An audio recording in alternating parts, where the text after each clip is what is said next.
آج کی اس ویڈیو میں ہم آپ کو بلیوں کے بارے میں ایسے حقائق بتائیں گے جن کو جان کر آپ حیران ہو جائیں گے۔ ناظرین، بلیوں کا شمار ان چند پالتو جانوروں میں کیا جاتا ہے جو لوگوں کو بے حد پسند ہے۔ اگرچہ اسلام میں بلی حلال نہیں ہے، لیکن اس کو پاکیزہ اور طاہر حیوانات میں شمار کیا جاتا ہے۔ ایک سائنسی اندازے کے مطابق انسان نے بلی کو 10,000 سال پہلے سدھایا یا پالتو بنایا تھا۔ بلی آج کے دور میں سب سے عام پالتو جانوروں میں سے ایک ہے۔ افریقی جنگلی بلیوں کی کئی اقسام کو پالتو بلی کے آباء و اجداد سمجھا جاتا ہے۔ بلیوں کو پہل شاید اس وجہ سے سدھایا گیا تھا کہ یہ چوہے کھاتی تھیں اور اکثر اوقات جہاں اناج محفوظ کیا جاتا ہے وہاں انہیں پالا جاتا تھا، لیکن بعد ازاں ان کو انسان کے دوست اور پالتو جانور کے طور پر بھی پالا جانے لگا۔ پالتو بلیوں کے جسم پر لمبے یا چھوٹے بال ہوتے ہیں جن کی بنیاد پر ان کی اقسام اور نسلوں کا تعین کیا جاتا ہے۔ اب اگر بلیوں کی شرعی حیثیت کی بات کی جائے تو آپ صلی اللہ علیہ وآلہ وسلم نے ان سے حسن سلوک کی تاکید کی ہے۔ ایک روایت میں ہے کہ سیدنا عبداللہ ابن عمر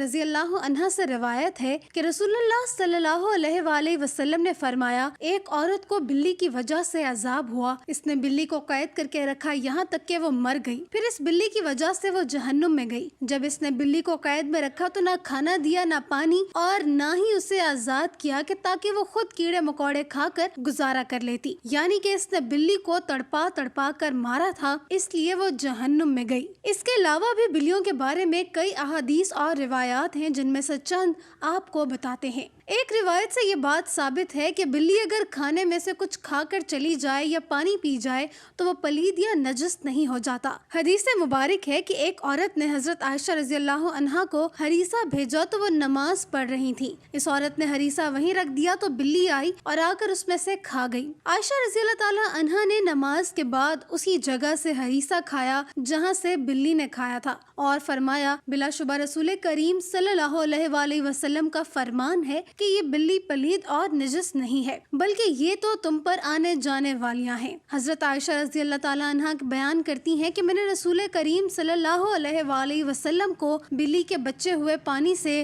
وضو کرتے ہوئے دیکھا ہے۔ اب اگر گھر میں بلی پالنے کے سوال کی بات کریں تو فقہاء کا کہنا ہے کہ گھر میں بلی پالی جا سکتی ہے، ایسا کرنے میں کوئی حرج نہیں، کیونکہ بلی نہ ہی موذی جانور ہے نہ ہی نجس ہے۔ ہر شخص کو معلوم ہے کہ اس میں کوئی نقصان نہیں، بلکہ بلی گھر میں رکھنا فائدہ مند ہے۔ یہ گھر میں پیدا ہونے والے کیڑے مکوڑے اور چوہے وغیرہ کھا جاتی ہے۔ بلیوں کو قدیم دور کے بعد مشرق قریب میں عقیدت دی گئی اور اسلام نے اس روایت کو اپنے بہترین انداز میں اپنا لیا، جو کہ اس عقیدت سے بالکل ہٹ کر ہے جو کہ دیگر قدیم مذاہب میں بلی کو دی گئی۔ کچھ مذاہب میں بلی کو ناپاک سمجھا جاتا ہے تو کچھ مذاہب میں اسے حلال جان کر کھایا بھی جاتا ہے، جبکہ اسلام نے ایک طرف ان کا گوشت کھانے سے منع کیا ہے اور دوسری طرف ان کے ساتھ پیار، محبت اور حسن سلوک کرنے کی تلقین بھی کی ہے۔ جیسے ایک صحابی کی کنیت ہی ابو ہریرہ یعنی کہ بلیوں والا پڑ گئی تھی۔ حضرت ابو ہریرہ کے نام کے بارے میں مورخین میں اختلاف ہے۔ کچھ نے لکھا ہے کہ آپ کا نام اسلام لانے سے قبل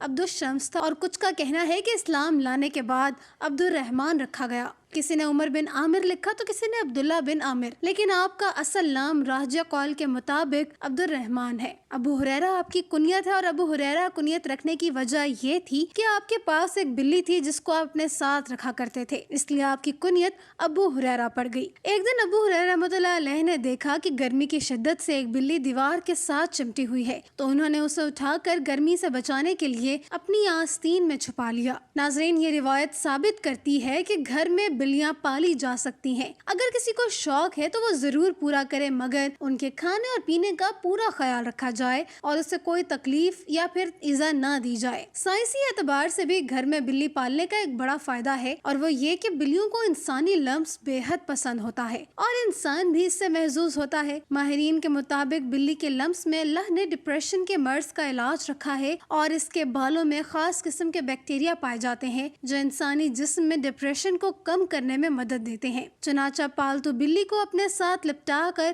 بٹھانا یا سلایا جائے، اس سے نہ صرف آپ کی بلی خوش رہے گی بلکہ آپ کو ڈپریشن سے بھی نجات دلائے گی۔ اب ہم آپ کو بلیوں کے بارے میں کچھ مزید معلومات بتاتے ہیں جو ماہرین کے تجربات کے بعد سامنے آئیں۔ ویسے تو یہ معلومات سب کے لیے دلچسپ اور حیرت انگیز ہیں، لیکن جنہوں نے بلیاں پال رکھی ہیں ان کے لیے انتہائی فائدہ مند ہے۔ ماہرین کے مطابق بلیوں کی اوسط عمر 13 سے 17 سال ہوتی ہے، مگر اکثر بلیاں 20 سال کی عمر تک پہنچ جاتی ہیں۔ دو بلیاں آپس میں کبھی بھی میاؤں کر کے بات نہیں کرتی۔ جب بھی آپ کی بلی میاؤں کرے تو جان لیں کہ وہ آپ سے ہی مخاطب ہے۔ اس کے علاوہ بلیوں کی مونچھوں کے متعلق ایک عام تاثر پایا جاتا ہے کہ ان کے ذریعے بلیاں اپنا توازن برقرار رکھتی ہیں، لیکن ایسا تاثر بالکل غلط ہے، بلکہ ماہرین کا کہنا ہے کہ بلیوں کی مونچھوں میں ایک سینسر ہوتا ہے جو جگہ کے فاصلے اور مختلف اشیاء کے سائز کا پتہ لگاتی ہیں اور بلیوں کو آگاہ کرتی ہیں۔ حتیٰ کہ اندھیرے میں بھی بلیاں اپنی مونچھ کے ذریعے کسی بھی فاصلے یا کسی بھی چیز کے سائز کا پتہ چلا لیتی ہیں۔ بلی کو کسی بھی صورت ایذا دینا شرعاً جائز نہیں ہے۔ بلی ایک پالتو جانور ہے، جیسا کہ پہلے احادیث مبارکہ میں بیان کر چکے ہیں کہ نبی کریم صلی اللہ علیہ وآلہ وسلم نے اس کے بارے میں فرمایا کہ یہ پلید نہیں ہے، بلکہ یہ تو گھر میں چکر لگانے والوں میں سے ہے۔ تو بلی کی تمام تر قباحتوں کے باوجود رسول اکرم صلی اللہ علیہ وآلہ وسلم نے اس کے ساتھ نرمی کا اظہار فرمایا ہے۔ ہمیں بھی آپ صلی اللہ علیہ وآلہ وسلم کی پیروی میں اس کے ساتھ نرمی کرنی چاہیے، اور اگر کوئی بلی خونخوار اور گھر کا نقصان کرتی ہے تو اسے مارنے کے بجائے پکڑ کر کسی دوسری جگہ منتقل کر دینا چاہیے، یا پھر دور دراز علاقے میں چھوڑ دیا جائے تاکہ وہ اپنا ٹھکانہ بدل لے، لیکن اسے قتل کرنے کی اجازت نہیں دی جا سکتی اور نہ ہی تکلیف دینے کی۔